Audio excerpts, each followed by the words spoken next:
आप सभी साथियों का आपके अपने YouTube चैनल पर स्वागत है। आज के इस वीडियो के माध्यम से हम आप सभी साथियों को AIB एग्ज़ाम 17 जो AIB एग्ज़ाम 18 के पहले हुआ था उसके ऑब्जेक्टिव प्रश्न लेकर आए हैं कि ऑल इंडिया बार एग्ज़ाम में किस तरह के ऑब्जेक्टिव प्रश्न पूछा जाता है। यह सेट है डी और हिंदी का पेपर है।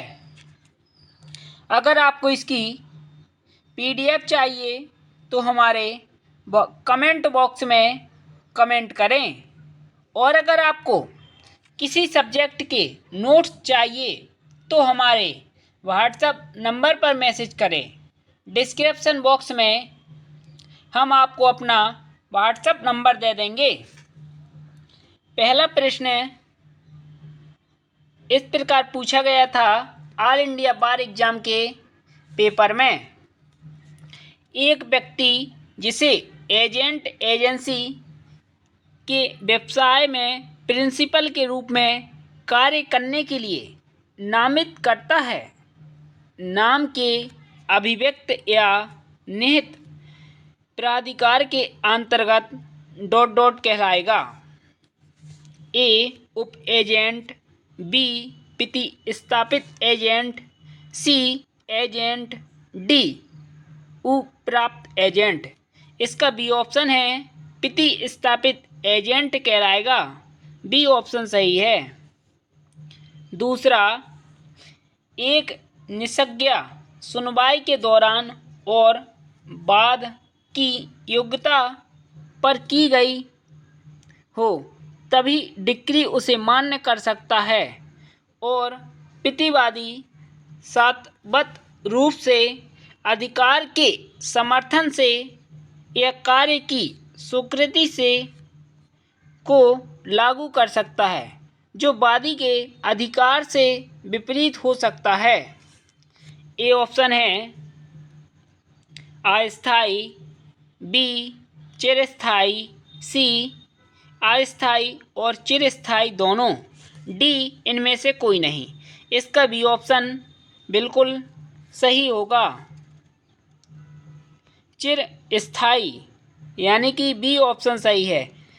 जो इसमें पहले से ऑप्शन लगे हैं वह बिल्कुल सही नहीं है, इसलिए हम आपको जो अभी ऑप्शन बता रहे हैं बिल्कुल सही बता रहे हैं। इसके बाद तीसरा, विनिर्दिष्ट अनुतोष अधिनियम 1963 की धारा 5 के अंतर्गत विशिष्ट अचल संपत्ति के कब्जे का हकदार व्यक्ति उसे ... में दिए गए तरीके से प्राप्त कर सकता है। ये ऑप्शन है विनिर्दिष्ट अनुतोष अधिनियम 1963, बी सिविल प्रक्रिया संहिता 1908, सी दंड प्रक्रिया संहिता 1973, डी संपत्ति अंतरण अधिनियम 1882। इसका बी ऑप्शन सही है, सिविल प्रक्रिया संहिता 1908। चौथा, जहां बंधककर्ता बंधकित संपत्ति का कब्जा बंधकदार को प्रदान करता है और जब तक बंधक राशि अदा न कर दे तब तक उसके स्वामित्व के लिए और ब्याज के बदले में या बंधक राशि की अदायगी में किराया या संपत्ति से अर्जित लाभ प्राप्त करने के लिए उसे प्राधिकृत करता है, यह लेन देन ... कहलाएगा। ये ऑप्शन है सशर्त बंधक, बी इंग्लिश बंधक, सी सादा बंधक, डी भोग बंधक। इसका जो डी ऑप्शन है भोग बंधक बिल्कुल सही है। इसके बाद पांचवा, श्री मनजोत में सिंह ट्रेडर्स से माल आपूर्ति करने वाला टेंडर है। फर्म का ऑफिस दिल्ली में हैं, जबकि गोदाम क्रमशः उत्तर प्रदेश, पंजाब और जम्मू कश्मीर में स्थित है। में सिंह ट्रेडर्स ने वर्तमान वित्तीय वर्ष के दौरान विभिन्न राज्यों से निम्नलिखित अंतर्राज्य आपूर्ति की है। पहला, दिल्ली कर योग्य आपूर्ति इतने इतने, पंजाब, उत्तर प्रदेश, जम्मू कश्मीर। श्री मंजोत को जीएसटी के अंतर्गत किस राज्य में पंजीकरण लेने की आवश्यकता है? इसका जो ए ऑप्शन है, दिल्ली, पंजाब, उत्तर प्रदेश और जम्मू कश्मीर में पंजीकरण लेने की आवश्यकता है, इसलिए ए ऑप्शन बिल्कुल सही है। इसके बाद छठवां, वर्तमान में किसी भी नियमित करदाता के लिए प्राथमिक जीएसटी स्लैब रखा गया है। 0% है, फिर 5% है, फिर 12%, 18%, फिर उसके बाद 26% रखा गया है, इसलिए ए ऑप्शन सही है। सातवां, बी, जो एक समाचार पत्र का मालिक है, पेपर में ए की विनती पर सी पर एक अपमान लेख प्रकाशित करता है और ए प्रकाशन के परिणाम और उसके संबंध में सभी लागतों और नुकसानों के विरुद्ध बी को क्षति के लिए सहमत होता है। सी ने बी पर मुकदमा दायर किया और उसे नुकसान चुकाना है और खर्च भी उठाना है। भारतीय संविदा अधिनियम 1872 की धारा 224 के आलोक में निर्णय कीजिए। इसका ए ऑप्शन है, ए बी को क्षति पूर्ति के लिए उत्तरदायी नहीं है, बिल्कुल सही है ए ऑप्शन, इसलिए इसका जो ए ऑप्शन है बिल्कुल सही होगा। इसके बाद आठवां, भूमि अधिग्रहण, पुनर्वास और पुनः स्थापना में उचित मुआवजा और पारदर्शिता के अधिकार अधिनियम 2013 के अनुसार निम्नलिखित में से किस उद्देश्य के लिए समुचित सरकार भूमि अर्जित कर सकती है? इसका पहला है, संघ की नौसेना, सैन्य, वायुसेना और सशस्त्र बलों से संबंधित सामरिक उद्देश्य हेतु। दूसरा, जल एकत्रीकरण और जल संरक्षण संरचनाओं स्वच्छता की परियोजना के लिए।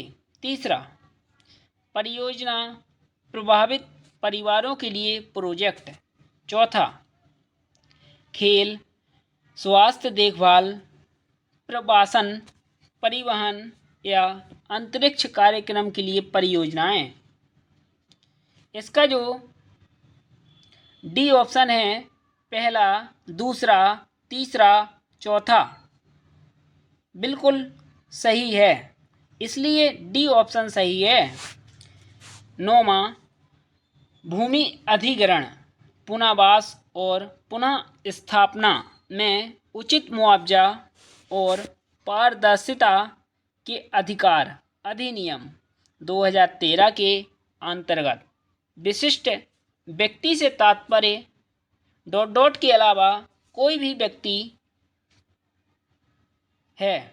पहला, समुचित सरकार, बी, सरकारी कंपनी, सी, समुचित सरकार द्वारा नियंत्रित या समुचित सरकार द्वारा पूर्णतः या आंशिक सहायता प्राप्त व्यक्तियों का संघ या ट्रस्ट या सोसाइटी, डी, यह सभी। इसका डी ऑप्शन सही है, यह सभी। इसके बाद 10वां, ट्रेड मार्क अधिनियम 1999 हेतु कौन ट्रेड मार्क का रजिस्ट्रार हो सकता है? पेटेंट, डिजाइन और ट्रेड मार्क कंट्रोलर जनरल। इसका ए ऑप्शन बिल्कुल सही है। 11वां, निम्नलिखित में से कौन सा आईपीआर के प्रकार नहीं है? आईपीआर का प्रकार नहीं है A copyright, B patent, C design, D ऐतिहासिक संकेत। आईपीआर का प्रकार नहीं है, इसलिए डी ऑप्शन होगा। 12वां, निम्नलिखित में से किस बात में यह निर्णित किया गया कि आवेश के साथ संविदा शून्य है? इसका जो सी ऑप्शन है, मोहरी बीबी बनाम धर्मोदास घोष, बिल्कुल सही होगा सी ऑप्शन। इसके बाद अगला पूछा गया 13वां, विनिर्दिष्ट अनुतोष अधिनियम 1963 के अंतर्गत निम्नलिखित में से कौन सा घोषणात्मक डिक्रियों के संबंध में सही है?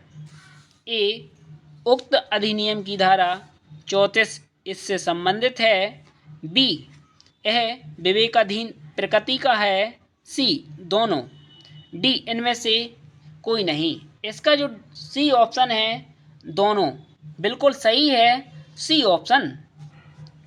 14वां, निम्नलिखित में से कौन सा पराक्रम लिखित अधिनियम 1881 के अंतर्गत परिभाषित पराक्रम लिखित नहीं है? ए वचन पत्र, बी विनिमय पत्र, सी चेक, डी बिलिंग रसीद। जो डी ऑप्शन है बिलिंग रसीद नहीं है, इसलिए डी ऑप्शन सही है। इसके बाद 15वां, निम्नलिखित में से कौन से बाद में उच्चतम न्यायालय ने यह निर्णित किया कि एक संवैधानिक संशोधन अनुच्छेद 13(2) के अर्थ के भीतर कानून है और इसलिए यदि वह किसी भी मौलिक अधिकार का भंग करता है तो वह शून्य अमान्य घोषित किया जा सकता है? इसका जो डी ऑप्शन है, गोलकनाथ बनाम पंजाब राज्य के केस में यह कहा गया था, इसलिए डी ऑप्शन सही है। 16वां, भारत में समान नागरिक संहिता है? ए मौलिक अधिकार, बी राज्य के नीति निर्देशक सिद्धांत, सी सरकारी नीति, डी संवैधानिक अधिकार। समान नागरिक संहिता एक प्रकार के डीपीएसपी यानी कि राज्य के नीति निर्देशक तत्व है, इसलिए बी ऑप्शन सही है।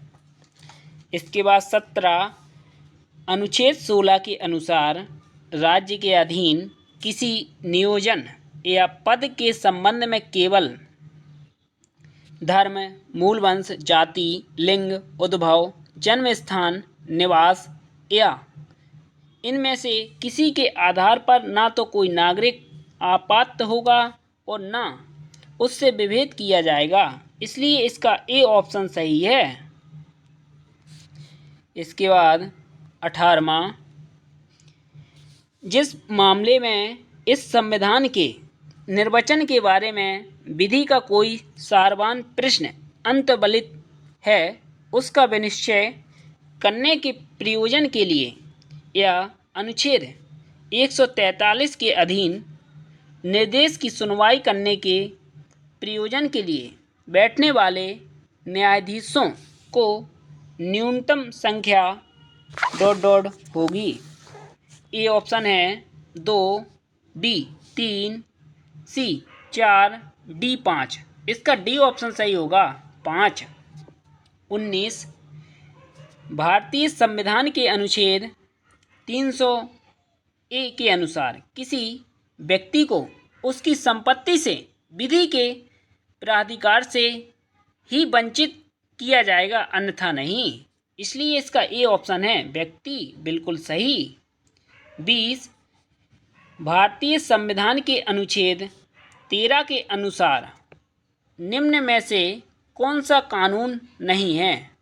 ए नियम, बी उपविधि, सी रूढ़ि या प्रथा, डी इनमें से कोई नहीं। इसका डी ऑप्शन सही है, इनमें से कोई नहीं।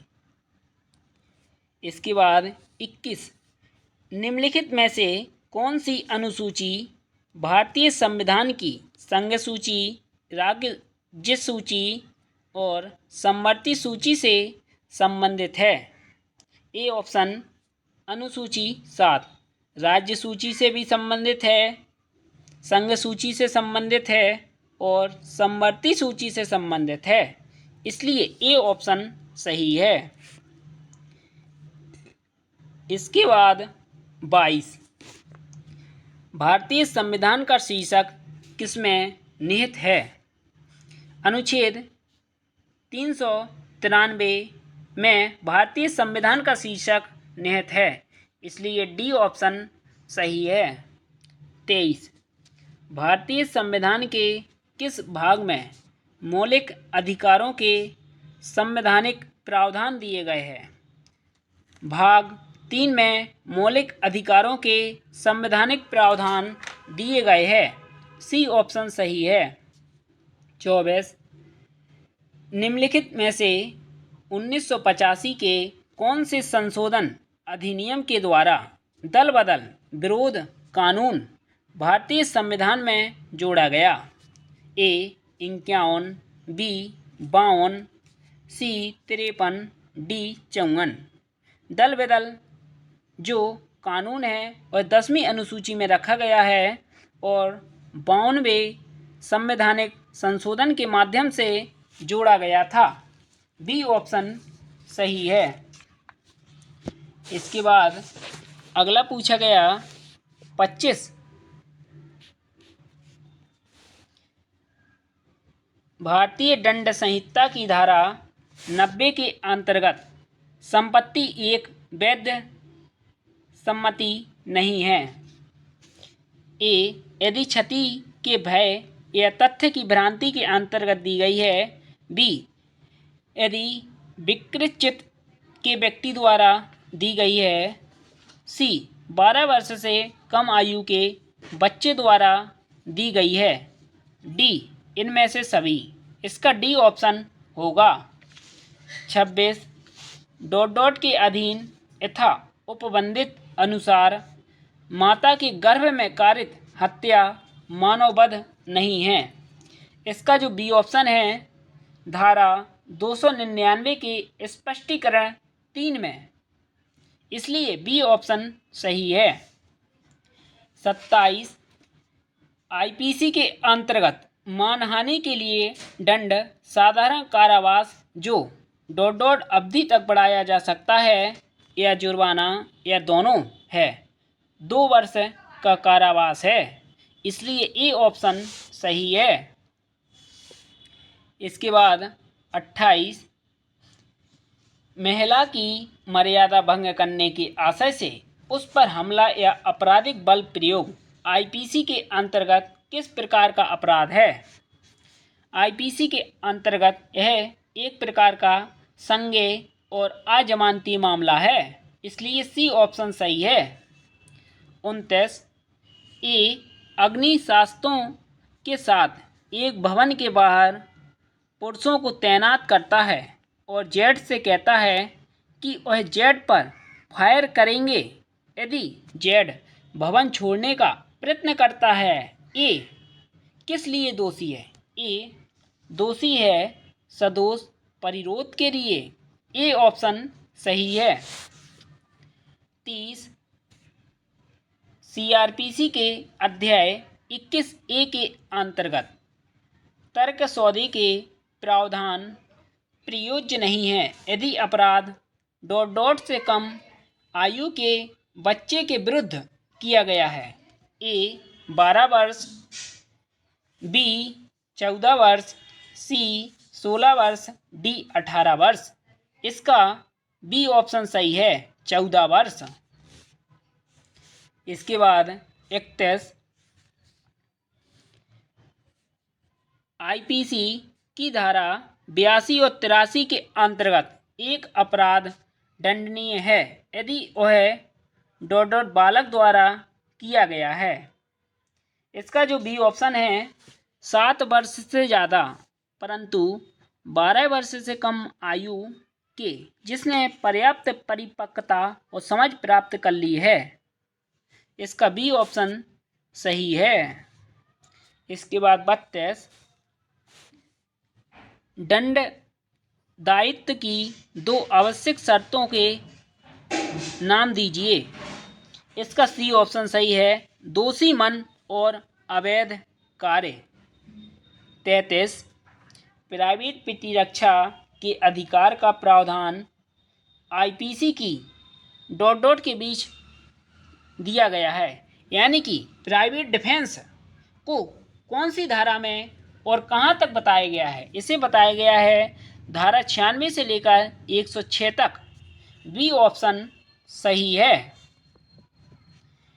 इसके बाद 34, किसी अपराध के लिए एक पुलिस ऑफिसर एक व्यक्ति को बिना वारंट के गिरफ्तार कर सकता है।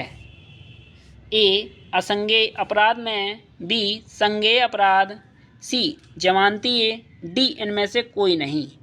एक पुलिस ऑफिसर किसी व्यक्ति को संज्ञेय मामले में बिना वारंट के भी अरेस्ट कर सकता है, इसलिए बी ऑप्शन सही है। 35, परिवाद पर संसित समनी विचारण बाद में जहां अभियुक्त पर समन जारी किया गया, वादी की अनुपस्थिति या मृत्यु में अभियुक्त को दोष मुक्ति मिलेगी। इसका बी ऑप्शन सही है। इसके बाद 36, मान लीजिए कि एफआईआर स्टेशन हाउस ऑफिसर ने पंजीकृत नहीं की है, परिवादी के पास क्या विकल्प है? ए पुलिस अधीक्षक से संपर्क करना, बी निजी शिकायत दर्ज करके मजिस्ट्रेट से संपर्क करना, सी इनमें से कोई नहीं, डी दोनों। इसका जो डी ऑप्शन है, ए और बी दोनों है। इसके बाद 37, सीआरपीसी की धारा 160 के अंतर्गत अन्वेषण कर रहे किसी पुलिस ऑफिसर को एक पुलिस की... इसके बाद 37, सीआरपीसी की धारा 160 के अंतर्गत अन्वेषण कर रहे किसी पुलिस ऑफिसर को एक पुलिस की उसके आवास के अलावा अन्य कोई स्थान पर उपस्थिति की आवश्यकता नहीं है, जो है।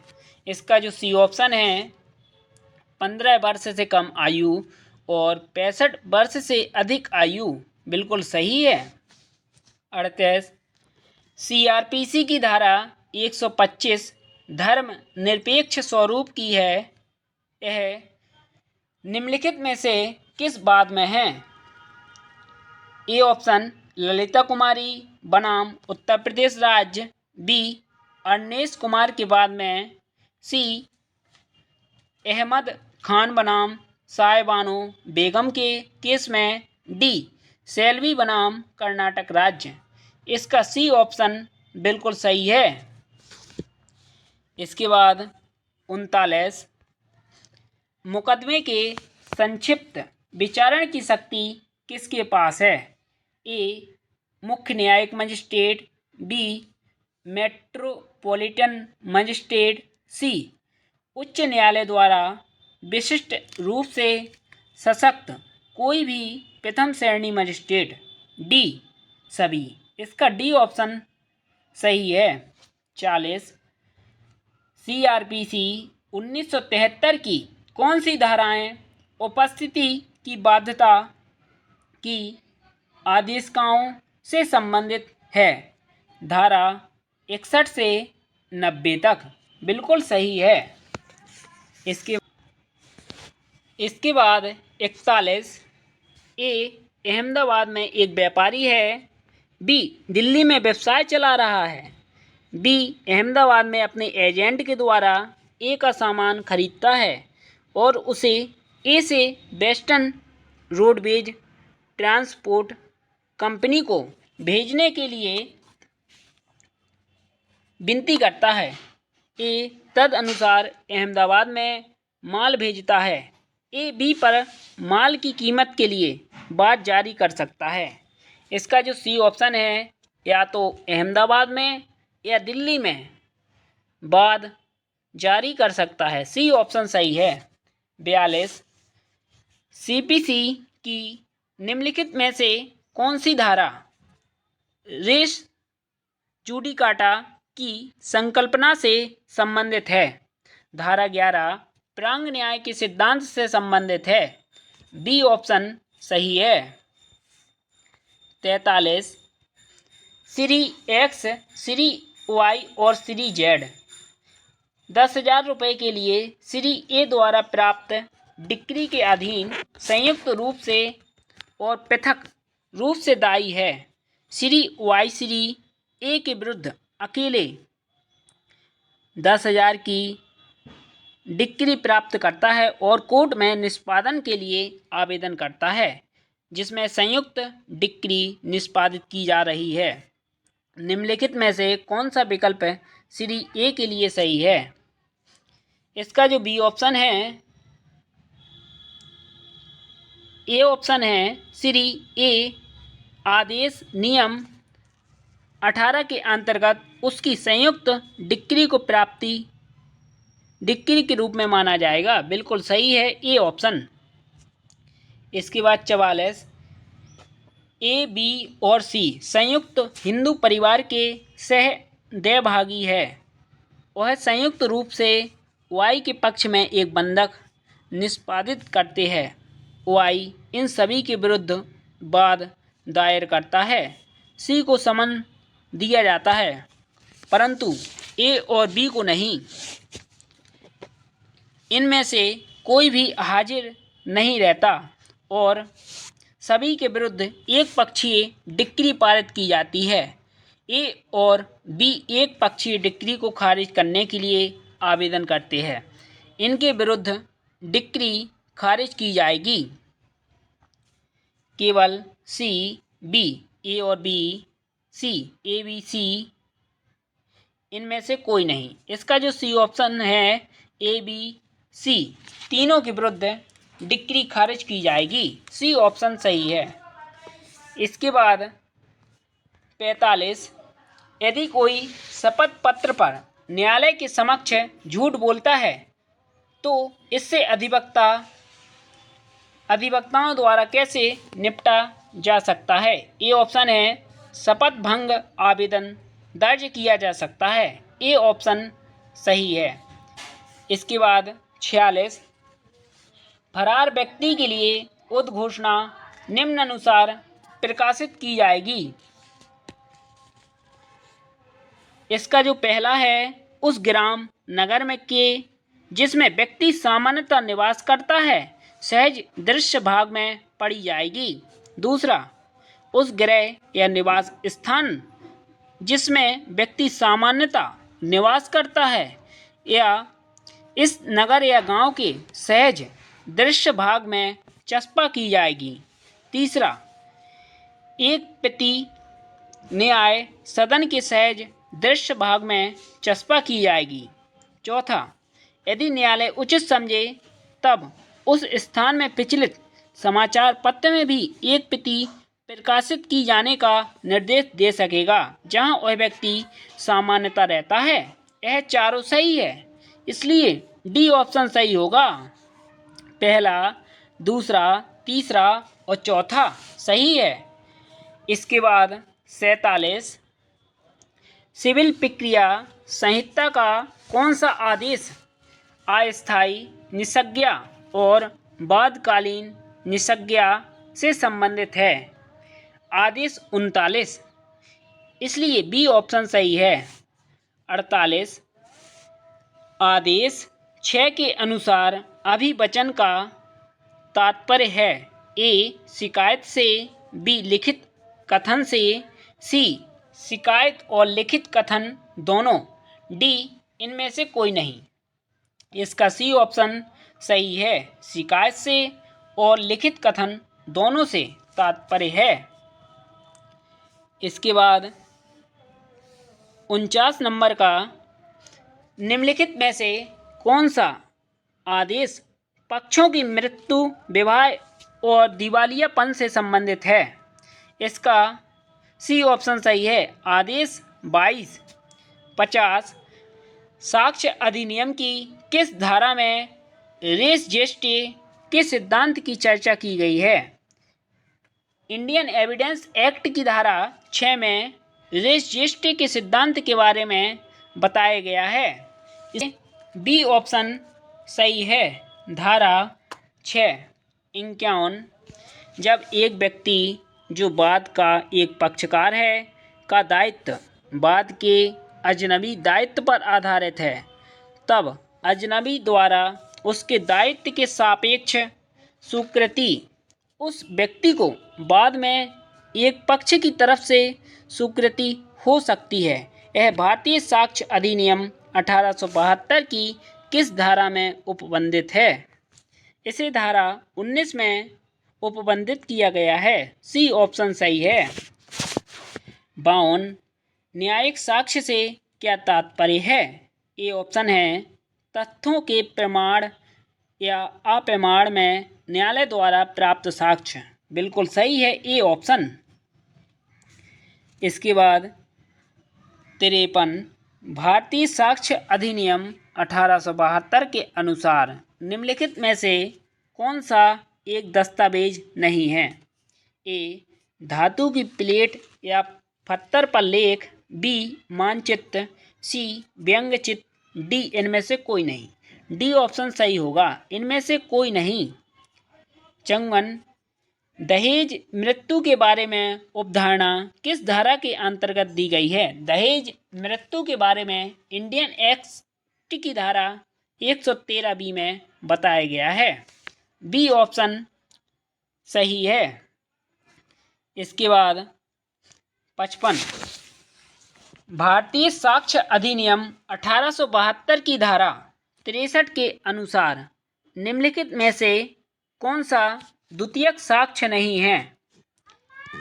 इसका ए ऑप्शन है मूल प्रतियों से यांत्रिक प्रक्रियाओं द्वारा बनाई गई प्रतियां जो प्रति और इन प्रतियों की तुलनाकृत प्रतियों की परिशुद्धता की स्वयं सुनिश्चितता देती है। बी मूल प्रति से निर्मित तुलनात्मक प्रतियां।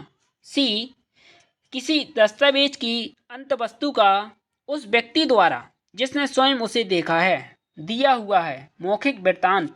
डी धारा 63 के अंतर्गत प्रमाणित नहीं हुई प्रतियां। डी ऑप्शन बिल्कुल सही है। 56 सीपीसी 1908 का निम्नलिखित में से कौन सा प्रावधान वाद दायर करने से संबंधित है? इसका सी ऑप्शन सही है। धारा 26। 57 प्रतिवादी उस पर समन की तामील की तारीख के 30 दिनों के भीतर अपने बचाव में एक लिखित बयान पेश कर सकता है। इसका बी ऑप्शन सही है। इसके बाद 58 निम्नलिखित में से कौन सा कथन गलत है? इसका जो पहला है प्रथम अपील तथ्य के प्रश्न या विधि या दोनों पर की जा सकती है, यह बिल्कुल गलत है पहला, इसलिए ए ऑप्शन ही होगा। इसके बाद अगला पूछा गया 59 मध्यस्थता और सुलह अधिनियम 1996 में निम्नलिखित में से कौन सी धारा मध्यस्थता करार से संबंधित है? A option 6, B 7, C 8, D 9। इसका बी ऑप्शन सही है। धारा 7 60 किन परिस्थितियों में मध्यस्थ कार्रवाइयों को समाप्त किया जा सकता है? पहला अंतिम विवाचन पंचाट, दूसरा अंतरिम पंचाट, तीसरा जहां पर मध्यस्थ प्राधिकरण ने समाप्ति के लिए आदेश जारी किया है। इसका ए है जो पहला और तीसरा बिल्कुल सही है। 61 मध्यस्थता और सुलह अधिनियम 1996 की धारा 29 के अधीन एक मध्यस्थ से ज़्यादा वाली मध्यस्थ कार्रवाई में मध्यस्थ प्राधिकरण का कोई भी निर्णय डी उसके सदस्यों के बहुमत द्वारा लिया जाएगा। डी ऑप्शन सही है। 62 हिंदू विवाह अधिनियम 1955 में मेंटेनेंस पेंडेंट्स लिट बाद लंबित रहते भरण पोषण का प्रावधान धारा 24 में दिया गया है। इसका सी ऑप्शन सही है। इसके बाद 63 मुस्लिम विवाह विघटन अधिनियम 1999 की धारा 2 के अंतर्गत एक मुस्लिम पत्नी तलाक के लिए वाद दाखिल कर सकती है यदि पति एक अवधि तक पागल हो। 2 वर्ष तक अगर वह पागल है तो वह मुस्लिम पत्नी तलाक के लिए वाद दाखिल कर सकती है। बी ऑप्शन सही है, 2 वर्ष। 64 मुस्लिम महिला के पास CRPC 1973 की धारा 125 से 128 के प्रावधानों द्वारा शासित होने का विकल्प है। मुस्लिम महिला अधिनियम 1986 की कौन सी धारा इससे संबंधित है? ए धारा 5, बी 6, सी 7, डी इनमें से कोई नहीं। इसका ए ऑप्शन सही है, धारा 5। 65 निम्नलिखित में से कौन सा हिंदू विवाह अधिनियम की धारा 11 के अंतर्गत शून्य विवाह का आधार नहीं है? इसका जो डी ऑप्शन है बाल विवाह। 66 संपीड़ संबंध से तात्पर्य है। इसका बी ऑप्शन सही होगा। 67 सूचक प्रश्न पूछे जा सकते हैं। सूचक प्रश्न पिति परीक्षा में पूछे जा सकते हैं। इसका सी ऑप्शन सही है। 68 अतिरिक्त न्यायिक संस्कृति से क्या तात्पर्य है? इसका ए ऑप्शन है जो पुलिस को या न्यायाधीश और मजिस्ट्रेट के अलावा अन्य व्यक्ति को की गई संस्कृतियाँ। इसके बाद 69 विवाचक प्राधिकरण प्रक्रिया के नियमों के निर्धारण में डॉडर द्वारा आबद्ध नहीं होगा। इसका जो डी ऑप्शन है दोनों, ए ऑप्शन और बी ऑप्शन दोनों हैं, इसलिए डी ऑप्शन ही सही है। इसके बाद 70 निम्नलिखित में से कौन सी श्रेणी के केस जनहित याचिका के रूप में विचारणीय नहीं होंगे? ए पारिवारिक पेंशन, बी दंगा पीड़ितों की याचिकाएं, सी उपेक्षित बच्चे, डी मकानदार और किराएदार के मामले। डी ऑप्शन सही है। 71 कौन भारत में जनहित याचिका के जनक के रूप में माने जाते हैं? जनहित याचिका की जनक PN भगवती को माना जाता है। डी ऑप्शन सही है। 72 निम्नलिखित में से कौन सी जनहित याचिका का यथार्थ उद्देश्य नहीं है? इसका जो डी ऑप्शन है ख्याति प्राप्त करना और संपत्ति बनाना बिल्कुल सही है। 73 हुसैन आरा खातून बनाम बिहार राज्य में डॉट एक मौलिक अधिकार के रूप में उभर कर आया। इसका जो ए है त्वरित न्याय का अधिकार, बी स्वच्छ वातावरण का अधिकार, सी निःशुल्क कानूनी सहायता का अधिकार, डी इनमें से कोई नहीं। इसका ए ऑप्शन सही है, त्वरित न्याय का अधिकार। 74 निम्नलिखित में से कौन सी याचिका सार्वजनिक पद को हड़पने के विरुद्ध जारी की जाती है? अधिकार परीक्षा याचिका, सी ऑप्शन सही है। इसके बाद 75 रीड्स बनाम बाल्डविन का केस संबंधित है? यह केस संबंधित है प्राकृतिक न्याय से। 76 ओडी अल्ट्रम पार्टेम का अर्थ है व्यक्ति को सुने बिना उसे दोषी नहीं ठहराया जा सकता। ये ऑप्शन सही है। 77 अपनी नियम बनाने की शक्ति का प्रयोग करते हुए ... के अंतर्गत बार काउंसिल इंडिया द्वारा नियम बने हैं। अधिवक्ता अधिनियम 1961। सी ऑप्शन सही है। 78 निम्नलिखित में से कौन सा हिंदू विवाह अधिनियम में तलाक का आधार नहीं है? ए मानसिक विकार, बी संक्रामक रूप में यौन रोग, सी असाध्य विकृत, डी 3 महीने से कम समय से अलग रहना। इसका जो सही ऑप्शन है डी ऑप्शन है, 3 महीने से कम समय से अलग रहना। इसके बाद 79 निम्नलिखित में से किस अधिनियम के अंतर्गत भारतीय ईसाई विवाह विच्छेद कर सकते हैं?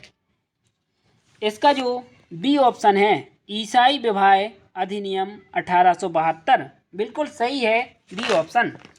80 हिंदू भरण पोषण तथा दत्तक अधिनियम 1956 की धारा 12 संबंधित है, गोद लेने के प्रभाव से संबंधित है। बी ऑप्शन सही है। इसके बाद 81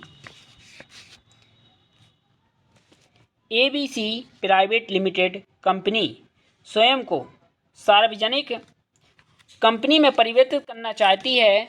ऐसा संगम ज्ञापन और संस्था के अंत नियम में परिवर्तन करके और पारित करके किया जा सकता है। विशेष प्रस्ताव पारित करके किया जा सकता है। बी ऑप्शन सही है। 82 नैगमिक आवरण के अनावरण और भेदन का सिद्धांत संबंधित है। इसका बी ऑप्शन है कंपनी विधि से। 83 पर्यावरण संरक्षण अधिनियम 1986 की किस धारा के अंतर्गत राष्ट्रीय हरित प्राधिकरण को अपील निहित है? इसका जो बी ऑप्शन है धारा 5A बिल्कुल सही है। 84 निम्नलिखित में से कौन सा मौलिक कर्तव्य पर्यावरण संरक्षण से संबंधित है? इसका बी ऑप्शन सही है। अनुच्छेद 51A(G)। इस प्रकार के भी ऑब्जेक्टिव प्रश्न पूछे जाते हैं, आप देख लीजिए। इसके बाद अगला पूछा गया 85 श्री ए जो नियंत्रक या निर्णयन ऑफिसर के आदेश से पीड़ित था, उसने साइबर अपील ट्रिब्यूनल को एक अपील की। बाद में साइबर अपील ट्रिब्यूनल के आदेश से पीड़ित श्री ए ... में अपील कर सकता है। वह अपील कर सकता है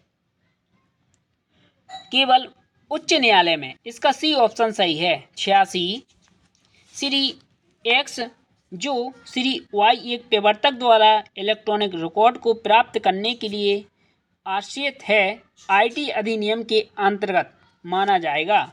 ए मध्यस्थ, बी प्रवर्तक एजेंट, सी प्राप्तकर्ता, डी मुख्य धारक। इसका जो सी ऑप्शन है प्राप्तकर्ता माना जाएगा। 87 ट्रेड यूनियन के पंजीकरण के लिए आवश्यक न्यूनतम सदस्य संख्या है। इसका जो डी ऑप्शन है 7 आवश्यक है। इसके बाद 88 नियोक्ता द्वारा प्रमुखता पोस्ट किए गए प्रमाणित स्थायी आदेश का टेस्ट और उसके अधिकतम कामगार समझ सके उस भाषा में होना चाहिए। ए हिंदी, बी अंग्रेजी, सी देवनागरी लिपि, डी संविधान की 8वीं अनुसूची। इसका बी ऑप्शन सही है अंग्रेजी। इसके बाद 89, एक अधिवक्ता प्रैक्टिस के दौरान विश्वविद्यालय द्वारा प्रमाणित किसी शैक्षणिक संस्थान में विधि का शिक्षण दे सकता है जब तक कि घंटे जिसके दौरान वह विधि के शिक्षण में नियोजित हो एक दिन में ... घंटों से अधिक ना हो। इसका बी ऑप्शन सही है, 3 घंटे से अधिक ना हो।